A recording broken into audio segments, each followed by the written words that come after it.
Feliz sábado a todos os irmãos. Eu agradeço a Deus pelo privilégio que Ele me concede de estarmos aqui junto com os nossos queridos irmãos da Bahia e também sei que vieram de Sergipe e creio que de outros lugares também. Mas me sinto muito feliz nesse santo sábado de estar junto com os meus queridos irmãos. Rever o irmão Josias, rever também o irmão Fran Charles, o Renan, os demais irmãos que temos tido também a alegria de já nos conhecer há um bom tempo. E nessa noite, como fora falado, queremos abordar esse tema, vidas que inspiram. O homem, desde que nasce, os irmãos perceberam que ele vive imitando. Imitam os pais, imitam os irmãos, os amigos, imitam os professores, imitam alguma personagem de destaque no mundo secular. É interessante que nós vivemos imitando. Os irmãos notaram isso? Agora, o importante é a quem nós estamos imitando. Porque já vi vários jovenzinhos falando, olha, eu quero ser como Neymar. Aí, se penteia como Neymar. Lembram quando ele se penteava assim, com o cabelo para cima? Vários menininhos, até na igreja, se penteavam assim, para cima, né? E assim sucessivamente. E essa sucessão de imitações vai modelando o nosso caráter. E vai formando as pessoas que nós somos hoje. Embora continuemos imitando, agora nós nos passamos a ser influenciadores dos que estão vindo atrás. A palavra inspirada de Deus diz que é olhando que somos transformados, contemplando somos transformados, imitando somos transformados. E o apóstolo Paulo vem o dizer aqui, como fora lido no verso de introdução, em 1 carta aos Coríntios 11:1, sejam meus imitadores, como também eu o sou de Cristo. Vocês se perguntaram a quem nós estamos imitando? Eu vejo os conjuntos, uma música bonita, tivemos dueto, parece quarteto, e eles também imitam a outros. Mas escolheram imitar a quem? As boas músicas, os bons quartetos, as bons conjuntos. E dessa forma eles vão louvando a Deus da melhor maneira. O apóstolo Paulo não foi por orgulho, nem por vanglória que ele disse, sede imitadores de mim. Mas ele tinha a certeza, a convicção de que ele estava imitando a quem? Estava imitando a Cristo, por isso que ele desejava que todos fossem como ele, com exceção de que ele falou. Com exceção de que? Vocês se lembram? Não se lembram? Com exceção dessas algemas. Mas há quem dera todos fossem assim como eu. E nessa noite, nós queremos ver se dá o tempo, de apresentar vários homens na história que fizeram uma grande diferença e que fizeram uma grande diferença também para nós, direta ou indiretamente. Antes, porém, eu quero falar que meu pai fez uma grande diferença na minha vida. Alguns conheceram ele, mas o amor, o carinho que ele brindou, a amizade que ele conquistou na minha vida fez uma grande diferença. E se hoje me perguntassem a quem você gostaria de ver no céu quando chegar, eu com certeza falaria que depois de Cristo eu gostaria de ver meu Pai. Eu creio que muitos daqui têm o mesmo sentimento com a mãe e com o pai, porque tiveram pais que souberam guiar-nos no caminho do Senhor. Que tivemos pais que impressionaram nossas vidas de tal maneira que hoje nos sentimos orgulhosos e agradecidos a Deus por Ele ter nos dado um bom pai, uma boa mãe. Um privilégio não de muitos, mas o Senhor, nosso Pai Celestial, Ele disse, ainda que tua mãe te deixasse, o que Ele diz? Eu não te deixarei. Os irmãos estão com vergonha, né? Vão pouco a pouco se animando. Quero apresentar esse homem aqui de alguns séculos atrás. Quantos dos irmãos já conhecem esse homem? Não sabia que vocês tinham tantos anos assim, viu? Aí estou, eu perguntei quem vocês conhecem. Tá? Pedro Valdo, vejam só, ele foi um próspero comerciante da cidade de Lyon, na França. Não se sabe se ele era francês ou italiano, mas ele morava na França. E ele foi um próspero comerciante. Ele foi milionário. O que muito de nós sonhamos em ter, como jovens. Mas ele não tinha uma coisa, ele não tinha paz no coração. Em certa ocasião, ele encontrou um amigo que lhe encaminhou e que lhe falou uma coisa interessante. Falou, Valdo, você precisa conhecer a Jesus. Aí Pedro ficou se questionando, quem é esse Jesus? Como eu posso conhecer? E ele falou assim, você precisa ler a Bíblia. Ele ficou intrigado. Encontrar uma Bíblia naquela época era praticamente impossível. Mas como ele era uma pessoa de influência, uma pessoa de recursos, ele conseguiu uma Bíblia e começou a ler. Quando ele leu os evangelhos, aí ele descobriu quem era Jesus. Ele entregou sua vida a ele e ele finalmente obteve o que todo o seu dinheiro não poderia conseguir. Ele encontrou a paz no seu coração. E daí em diante, sabem o que ele fez? Tomou a sábia decisão de vender tudo o que ele tinha e falou assim, olha, eu vou deixar a minha esposa, meus filhos com bons recursos, amparados, e todo o demais, a metade ou mais da fortuna dele, ele investiu na tradução e divulgação da palavra de Deus, as Sagradas Escrituras. Enquanto nós muitas vezes estamos trabalhando arduamente para juntar alguma coisa de dinheiro, e muitos se desesperam atrás dele, esse homem investiu grande parte da sua fortuna na divulgação da palavra de Deus. Nos diz que Pedro Valdo traduziu os evangelhos e diversas outras passagens das escrituras do latim à língua do povo. Não era o francês ainda naquela época. Mas Valdo saía pelas ruas pregando o evangelho com as cópias das escrituras traduzidas em suas mãos.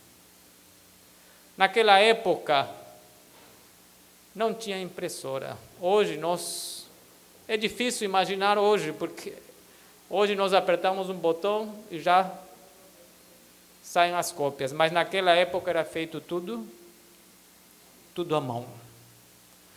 Ele escreveu algumas passagens e, como era um homem empreendedor, comerciante, ele viu que o trabalho de um poderia ser facilmente multiplicado se tivesse 10.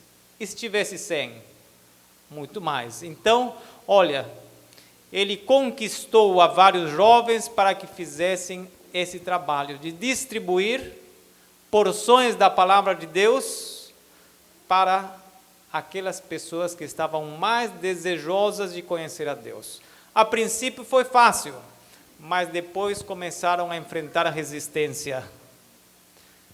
Leis e mais leis do país impediam que Valdo e os seus seguidores fizessem esse trabalho. Finalmente, as leis foram tão fortes que eles tiveram que tomar algumas medidas interessantes.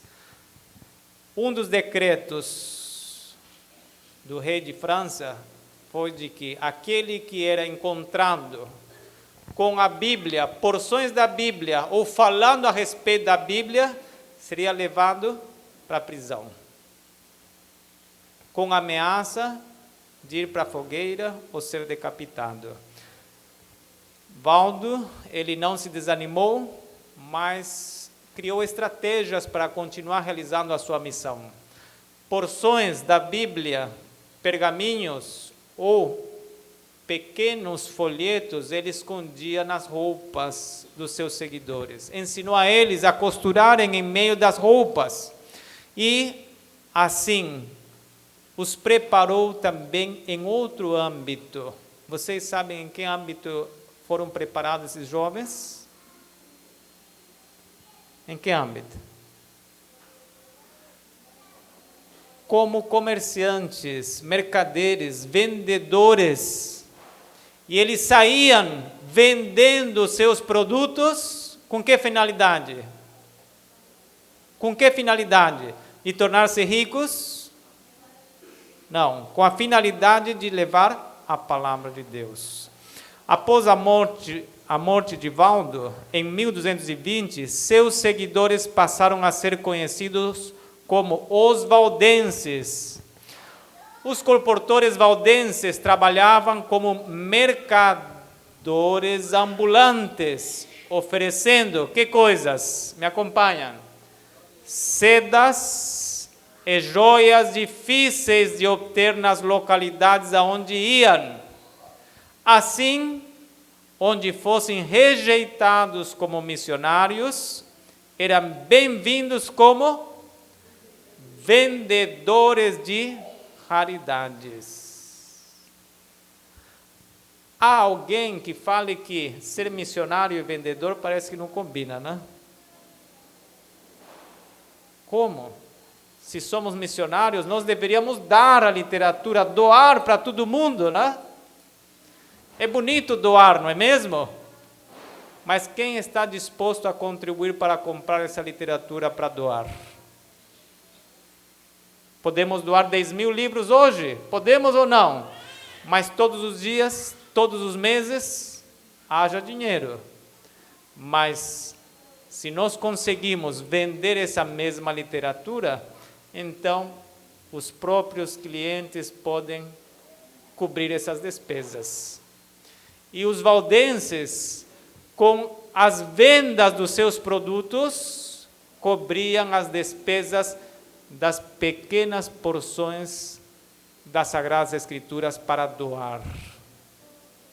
Onde eles não eram recebidos como missionários, eram bem-vindos como vendedores de raridades. Ao mesmo tempo, levavam ocultos entre a roupa pergaminhos com evangelhos ou parte deles. Ainda que, sob ameaça de morte, eles não deixavam de fazer esse trabalho. Que coisa, né? Mesmo sendo ameaçados, eles não deixavam de fazer esse trabalho. O que eles ofereciam mesmo? Joias, que mais? Tecidos, que mais? Véus e que outras coisas mais? E eu pergunto para vocês, será que eles eram bons vendedores? Eu acho que sim. Não somente eles eram bons vendedores, senão que eles analisavam a pessoa para ver se, porventura, a pessoa tinha algum interesse em escutar a respeito da palavra de Deus. Quando lhes perguntavam se tinham outras joias, o que eles respondiam? Sim, temos joias mais preciosas do que estas. Se prometerem não nos denunciar, podemos mostrá-las. Os valdenses, eles tinham estratégias para abordar as pessoas. Eles tinham que ser simpáticos, amigáveis, sorridentes, para que possam ser bem recebidos nos lares. E ali, rapidamente, conquistar a confiança das pessoas. Demonstrar que, de fato, são pessoas de confiança. São pessoas diferentes. Pessoas que irradiavam uma influência, uma luz, não somente positiva, mas celestial. Essas pessoas falavam assim, olha, você não é um vendedor comum. De onde você está vindo? O que mais você está trazendo? Porque você não é igual aos demais. Aí era quando os valdenses falavam, olha, nós temos uma outra joia muito preciosa. Se prometerem não nos denunciarem, podemos então mostrá-las. Eles tinham que estudar cada palavra, porque uma palavra em falso poderia significar prisão ou morte. Quando obtinham essa segurança, os colportores prosseguiam. Como eles falavam? Temos uma pedra preciosa, tão brilhante, que sua luz permite ver a Deus, e tão radiante, que pode acender o amor de Deus no coração de quem a possui. Estamos falando em linguagem figurada, mas o que dizemos é pura verdade. Quem gostaria de repetir esse trecho rapidamente? Um valoroso ou valorosa valdense. Pode ler? Me ajudem, por favor.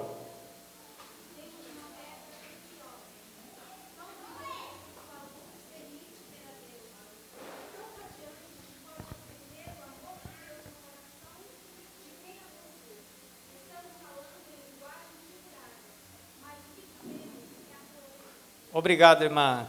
Desse lado aqui, quem pode falar? Já quase de cor, hein? Estamos repetindo várias vezes. Quem pode falar aqui, desse lado aqui?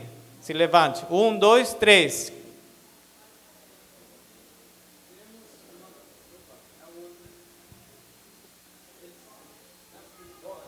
Não, pode falar de cor? Ah?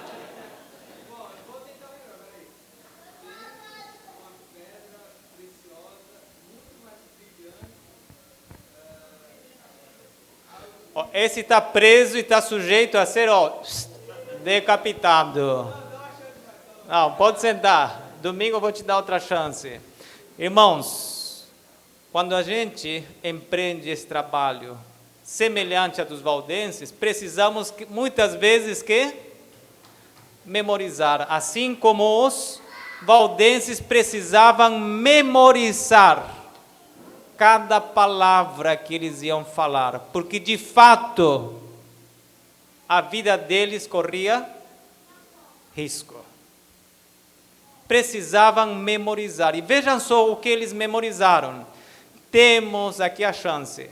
Temos uma pedra preciosa, tão brilhante, que sua luz permite ver a Deus. Vamos ler todos juntos? Vamos repetir, todos juntos. 2, 3. Temos uma pedra preciosa, tão brilhante, que sua luz permite ver a Deus. É tão radiante que pode acender o amor de Deus no coração de quem a possui. Estamos falando em linguagem figurada, mas o que dizemos é pura verdade. Quem decorar, domingo tem um prêmio, irmão Fran Charles, ok? Daqueles que o irmão já sorteou hoje. Ok? Pergunto para os irmãos, quem é essa pedra preciosa? Quem é essa pedra preciosa? Prestem atenção, quem é essa pedra preciosa? É a palavra de Deus. Essa era a pedra preciosa, que permite ver a Deus, que tem uma luz tão radiante, tão poderosa, que diz o salmista Davi, lâmpada é aos meus pés a tua palavra, e que mais? Luz para o meu caminho. Irmãos, quando eu li por primeira vez a história dos valdenses, eu fiquei muito impressionado. Não somente por Pedro Valdo, mas por todos os seguidores, os valdenses, que por mais de 500 anos ficaram fazendo esta obra, sendo perseguidos, muitos deles levados para a prisão e muitos deles cruelmente martirizados, mas ainda assim não desistiram da missão que eles tinham de levar a palavra de Deus. Quem sabe aonde moravam os valdenses? Vocês sabem aonde eles moravam? Olha, moravam nas montanhas da França, Itália, da Suíça, mais ou menos por ali. Agora vamos viajar até a Inglaterra sem pagar passagem, tá? Vamos à Inglaterra e vamos encontrar esse homem. Quem conhece esse homem? Tem alguns irmãos que ainda conhecem esse homem, né? Tem tanta idade que acho que conheceram ele. Bom, João, como dizem aqui? Wycliffe. Ok, João Wycliffe. Não queremos falar detalhes dele, nem da vida dele. Só sabemos que ele traduziu a Bíblia para o inglês, escreveu numerosos livros e folhetos. E prestem bem atenção nas seguintes duas linhas. Prestemos atenção nessas duas linhas. Organizou um grande grupo de sacerdotes itinerantes. Vocês sabem o que quer dizer itinerante? Aquele que vai numa cidade, vai em outra, vai em outra, vai em outra e assim sucessivamente. Só que esse grupo de sacerdotes, eles tinham feito um voto de pobreza. Eles entregavam a literatura que João Wycliffe tinha traduzido, livros, folhetos, porções das Bíblias, e pediam uma pequena colaboração das pessoas. As pessoas davam aquela colaboração e esses sacerdotes entregavam todo esse valor para que Wycliffe continue fazendo esta missão. Essa missão foi organizada por Wycliffe e chamou a esta missão de sacerdotes itinerantes. Olha, Inglaterra inteira foi evangelizada com a palavra de Deus e com os escritos de Wycliffe. A tal ponto que Wycliffe se tornou a estrela da manhã da Reforma. Vocês sabem que no livro de Apocalipse está escrito a respeito da estrela da manhã. Lógico, a estrela da manhã é Jesus, mas na sua época, Wycliffe foi comparado com a estrela da manhã. Muito bem, de Inglaterra vamos para a Alemanha. Quantos conhecem esse homem? Já entenderam, né? Johannes Gutenberg. Até para falar já parece meio diferente, né? Johannes Gutenberg. É alemão esse homem. Por que nós tivemos a bem trazer esse homem? Quem já ouviu falar sobre Johannes Gutenberg? Ouviu falar, hein? Ok, aí temos vários. Esse inventor germânico, ele se destacou porque ele criou uma máquina de impressão responsável por uma revolução na história da comunicação da humanidade. Ele inventou uma imprenta. Imprensa, né? Uma imprensa, exatamente. Alguns anos atrás, aqui no Brasil, se fez um desafio a um grupo de jovens. Gostaria de ver quantos gostariam de aceitar esse desafio, né? O desafio foi o seguinte: em quanto tempo, prestem atenção, olha, em quanto tempo esses jovens poderiam escrever a Bíblia desde o Gênesis até o Apocalipse? Se ler, parece que alguns de nós demoramos um ano. Imaginem vocês escrever toda a Bíblia à mão. Teve uma moça que ela dedicou 8 horas por dia, todos os dias, de 2 anos. E em 2 anos ela escreveu a Bíblia inteira. Alguém gostaria de aceitar esse desafio? Parece que ninguém. Mas Johannes Gutenberg, ele revolucionou a história da comunicação da humanidade, porque em apenas 2 meses ele imprimiu 200 Bíblias. Foi uma revolução ou não? Uma grande revolução para a sua época. Vocês querem conhecer essa imprensa?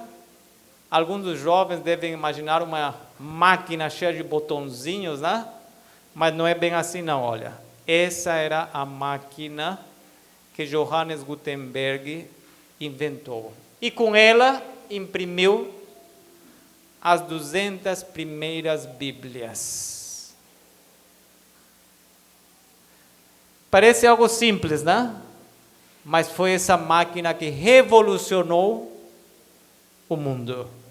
E essa máquina foi a que fez com que a luz da reforma brilhasse tão intensamente em todos os lugares da Europa, com a mensagem da justificação pela fé, com a mensagem da palavra de Deus e os escritos dos reformadores da sua época. Eu sei que alguns gostariam de conhecer a Bíblia que foi impressa por Johannes Gutenberg.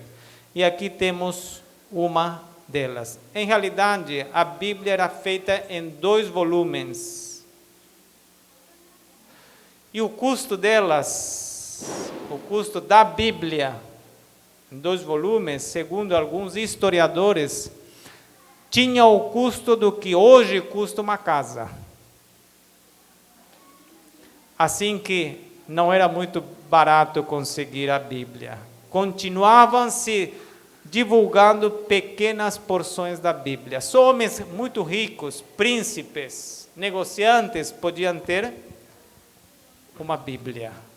Mas esse homem revolucionou a história e ajudou o trabalho de grandes reformadores como Lutero, Calvino, Zwinglio e muitos outros na sua época. Interessante que mais ou menos no século XVI, os valdenses, depois de ter passado um momento de, por assim dizer, falta de fé, é incrível falar nisso, né? Mas passaram também seus altos e baixos.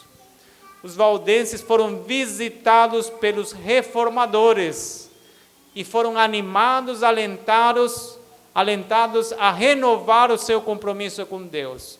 Os valdenses ficaram tão felizes que eles mandaram traduzir a Bíblia ao francês e deram de presente uma Bíblia em francês para os reformadores. Caríssimo, um presente caríssimo, né? Muito bem, chegamos aqui a este homem. Quantos conhecem esse homem? Tem alguns que ainda conhecem esse homem, né?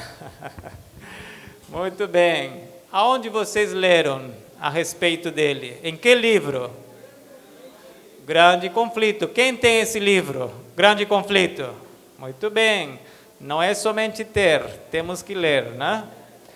Martinho Lutero, ele foi um monge agostiniano e professor de teologia germânico. Tornou-se a figura central da reforma protestante do século XVI. Escreveu inúmeros livros e... Quem está acompanhando? Ele escreveu o quê? Inúmeros livros e folhetos. Porém, seus produtos precisavam ser... Que coisa? Olha, seria bom se nós tivéssemos aqui umas 10.000 Bíblias, né, irmão Lenivaldo? Não seria bom ter 10.000 Bíblias aqui? Mas melhor seria o quê? Distribuí-las. A que adianta ter somente 10.000 Bíblias aqui? A mesma coisa com Martinho Lutero.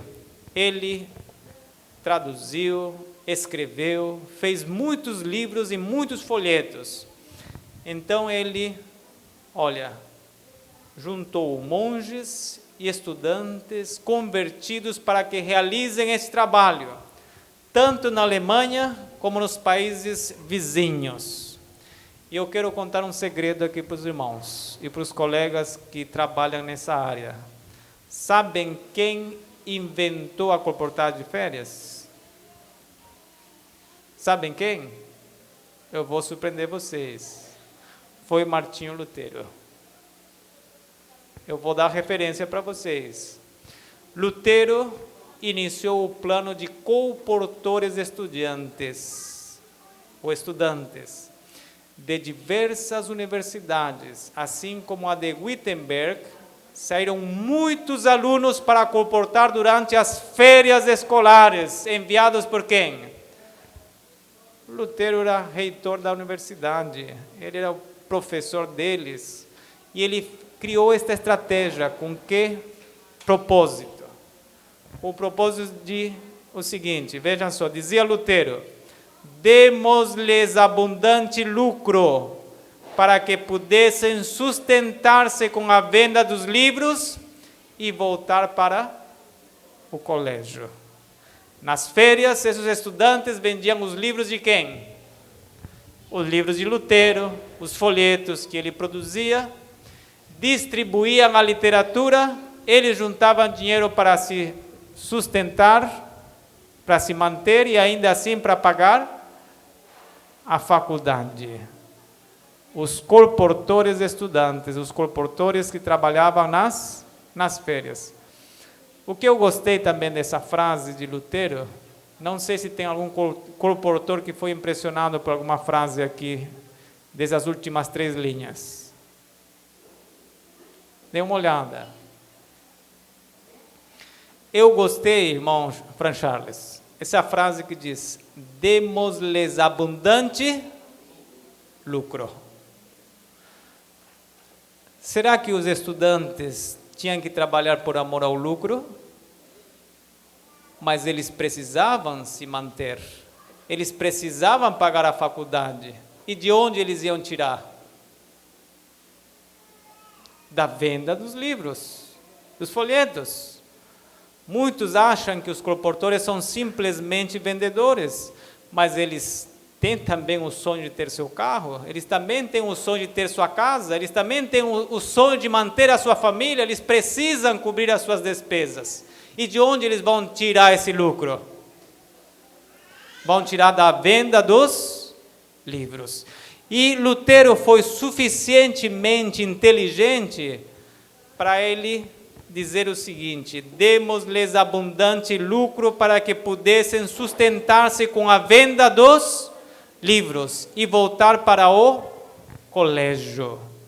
O que acontece com um colportor se não tem suficientemente lucro? O que acontece? Vocês sabem, o que acontece? Abandona a colportagem, porque não tem como se sustentar. Então ele tem que ter, assim como qualquer outro trabalho, suficiente lucro para se manter e realizar suas expectativas. Se isto é alcançado, o colportor pode colportar 1 ano, 2 anos, 10 anos, 20 anos, e a irmã que hoje eu conheci pessoalmente, a irmã, acho que é Isabel Caires, Eunice Caires, me falou que ela comportou 21 anos, irmã. Está por aqui? 21 anos, 22 anos. O seu irmão, o irmão Nelson, está aqui? 40 e quantos anos, irmãos? 41 anos. E tem um irmão, uma outra irmã que também comportou uns 26 anos, né? Irmã? 26 anos. Se eles não tivessem o suficiente retorno para manter a sua família, será que conseguiam comportar por 40 ou 20 anos? Não. Então, o Senhor disse, o obreiro é digno do seu salário, mas se trabalha, né? Se trabalha é digno, se não trabalha, não poderá receber o seu retorno. Então, vejam só, a comportar de férias, quem foi que idealizou? Quem foi? Martinho de Lutero. E deu resultado. Ele percebeu que a obra de Valdo foi muito boa, a obra de João Wycliffe foi muito boa, mas ele precisava que esse trabalho possa ser implementado de tal maneira que os estudantes pudessem ter sucesso tanto nos seus estudos como no trabalho. E ele ajustou e completou esta boa obra, né?